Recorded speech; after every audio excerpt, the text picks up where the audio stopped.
ವಯೋಸಹಜ ಕಾಯಿಲೆಯಿಂದ ಬಳಲ್ತಾ ಇದ್ದ ಮಾಜಿ ಮುಖ್ಯಮಂತ್ರಿ ಎಸ್ಎಂ ಕೃಷ್ಣ ನಿಧನರಾಗಿದ್ದಾರೆ. ತಡರಾತ್ರಿ ನಿಧನರಾಗಿರುವ ಬಗ್ಗೆ ಮಾಹಿತಿ ಲಭ್ಯವಾಗಿದೆ. ಎಸ್ಎಂ ಕೃಷ್ಣ ಅನಾರೋಗ್ಯದಿಂದ ಬಳಲ್ತಾ ಇದ್ರು. ಆಸ್ಪತ್ರೆಗೆ ದಾಖಲಿಸಲಾಗಿತ್ತು. ಆಸ್ಪತ್ರೆಯಲ್ಲಿ ಚಿಕಿತ್ಸೆಯನ್ನು ಕೂಡ ಪಡೆದುಕೊಳ್ತಾ ಇದ್ರು. ಎಸ್ಎಂಕೆ ಹಾಸ್ಪಿಟಲ್ನಲ್ಲಿ ದಾಖಲಾಗಿದ್ದಂತಹ ಮಾಜಿ ಮುಖ್ಯಮಂತ್ರಿ ಎಸ್ಎಂ ಕೃಷ್ಣ ನಿಧನರಾಗಿದ್ದಾರೆ. ಬೆಂಗಳೂರಿನ ಸದಾಶಿವ ನಗರದಲ್ಲಿ ವಿಧಿವಶರಾಗಿದ್ದಾರೆ.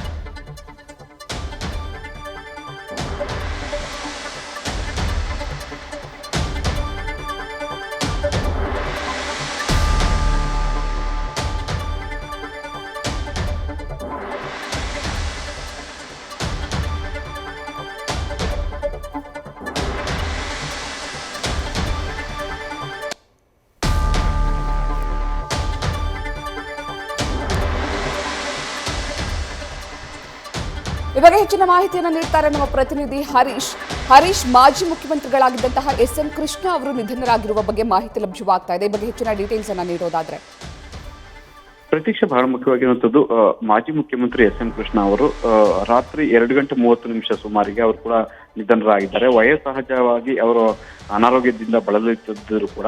ಸೊ ಒಂದು ಚಿಕಿತ್ಸೆಗಾಗಿ ಕೂಡ ಆಸ್ಪತ್ರೆಗೆ ದಾಖಲಾಗಿದ್ರು, ಚಿಕಿತ್ಸೆಯನ್ನ ಪಡ್ತಾ ಇದ್ರು. ಸೊ ವಯೋಸಹಜ ಅನಾರೋಗ್ಯದ ಕಾರಣಕ್ಕಾಗಿ ಅವರು ನಿಧನರಾಗಿರುವುದು.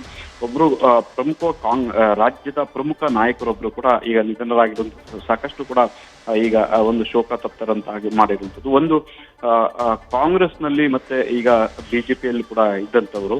ಸೊ ಮುಖ್ಯವಾಗಿ ಅವರು ಸಾಕಷ್ಟು ಕೂಡ ರಾಜಕೀಯದಲ್ಲಿ ಎತ್ತರದ ಸ್ಥಾನಕ್ಕೆ ಬೆಳೆದಿದ್ರು.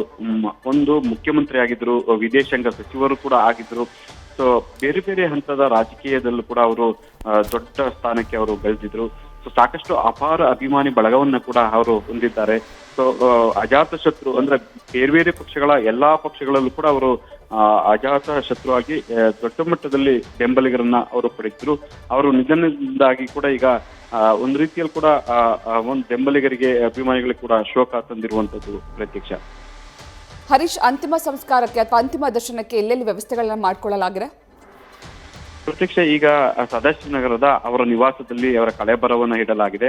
ಸೊ ಸಾರ್ವಜನಿಕರಿಗೆ ಮತ್ತೆ ಅದನ್ನ ಅಂತಿಮ ದರ್ಶನಕ್ಕಾಗಿ ಕೂಡ ಈಗಾಗಲೇ ವ್ಯವಸ್ಥೆಯನ್ನ ಮಾಡಲಾಗ್ತಿದೆ. ಕುಟುಂಬದ ಜೊತೆಗೆ ಎಲ್ಲ ಸಿಎಂ ಡಿ.ಕೆ. ಶಿವಕುಮಾರ್ ಸಂಪರ್ಕದಲ್ಲಿದ್ದಾರೆ. ಅವರು ಕೂಡ ಬೆಳಗಾವಿಯಲ್ಲಿ ವಾಸ್ತವ್ಯವನ್ನು ಹೂಡಿದ್ದಾರೆ. ಅಂದ್ರೆ ಬೆಳಗಾವಿ ಅಧಿವೇಶನ ನಡೆಯುವಂತ ಹಿನ್ನೆಲೆಯಲ್ಲಿ ಡಿಸಿಎಂ ಸಚಿವರು, ಶಾಸಕರು ಎಲ್ಲರೂ ಕೂಡ ಬೆಳಗಾವಿಯಲ್ಲಿ ಇದ್ದಾರೆ.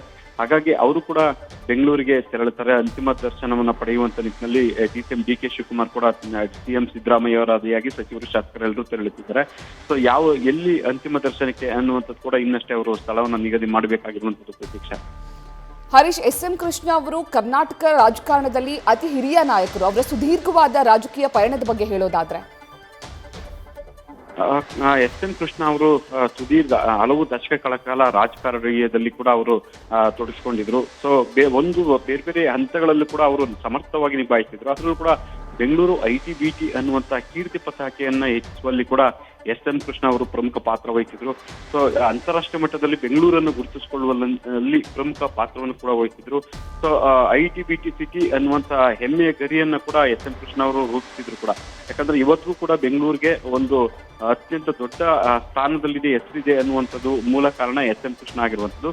ಸೊ ಅವರು ಕೂಡ ಕಾಂಗ್ರೆಸ್ನಲ್ಲಿ ಸಾಕಷ್ಟು ವರ್ಷಗಳ ಕಾಲ ಅವರು ಕೆಲಸವನ್ನ ಮಾಡಿದ್ರು. ಸೊ ಮುಖ್ಯಮಂತ್ರಿ ಕೂಡ ಆಗಿದ್ರು, ಪ್ರತಿಪಕ್ಷದ ನಾಯಕರು ಕೂಡ ಆಗಿದ್ರು ಕಾಂಗ್ರೆಸ್ನಲ್ಲಿ. ಸೊ ಬದಲಾದ ಸನ್ನಿವೇಶದಲ್ಲಿ ಅವರು ಬಿಜೆಪಿ ಕಡೆ ಮುಖ ಮಾಡಿದ್ರು. ಸೊ ಅಲ್ಲೂ ಕೂಡ ಸ್ಥಾನಮಾನವನ್ನ ಕೂಡ ದೊಡ್ಡ ಮಟ್ಟದಲ್ಲಿ ಪಡೆದಿದ್ರು. ವಿದೇಶಾಂಗ ಸಚಿವರು ಕೂಡ ಆಗಿದ್ರು. ಸೊ ರಾಜ್ಯಪಾಲರು ಕೂಡ ಆಗಿದ್ರು. ಸೊ ಹಾಗಾಗಿ ಎಸ್ಎಂ ಕೃಷ್ಣ ಅವ್ರದ್ದು ಒಂದ್ ರೀತಿ ಬಹುಮುಖ ವ್ಯಕ್ತಿತ್ವದ ವರ್ಣರಂಜಿತ ವ್ಯಕ್ತಿತ್ವ ಅನ್ನುವಂಥದ್ದು ಕೂಡ ಈಗ ಎಲ್ರಿಗೂ ಗೊತ್ತಿರುವಂಥದ್ದು. ಹಾಗಾಗಿ ಎಸ್ಎಂ ಕೃಷ್ಣ ಅವರ ನಿಧನದಿಂದಾಗಿ ರಾಜ್ಯಕ್ಕೆ ಸಾಕಷ್ಟು ಕೂಡ ದೊಡ್ಡ ನಷ್ಟವನ್ನು ಉಂಟಾಗಿದೆ ಪ್ರತ್ಯಕ್ಷ. ಹರೀಶ್, 10ನೇ ಮುಖ್ಯಮಂತ್ರಿಗಳಾಗಿದ್ರು, ಕರ್ನಾಟಕದಲ್ಲಿ 10ನೇ ಮುಖ್ಯಮಂತ್ರಿಗಳಾಗಿದ್ರು. ಸೊ ಆ ಮುಖ್ಯಮಂತ್ರಿಗಳಾಗಿದ್ದಾಗ ಹಲವು ಯೋಜನೆಗಳನ್ನ, ಹಲವು ಒಳ್ಳೆ ಕೆಲಸಗಳನ್ನ ಮಾಡಿದ್ದಾರೆ. ಈಗ ಇವರು ನಿಧನರಾಗಿರೋದು ಅಫ್ಕೋರ್ಸ್ ನಮ್ಮ ಕರ್ನಾಟಕಕ್ಕೆ ಅರಗಿಸಿಕೊಳ್ಳದಾಗಿರುವಂತಹ ನೋವಾಗಿದೆ.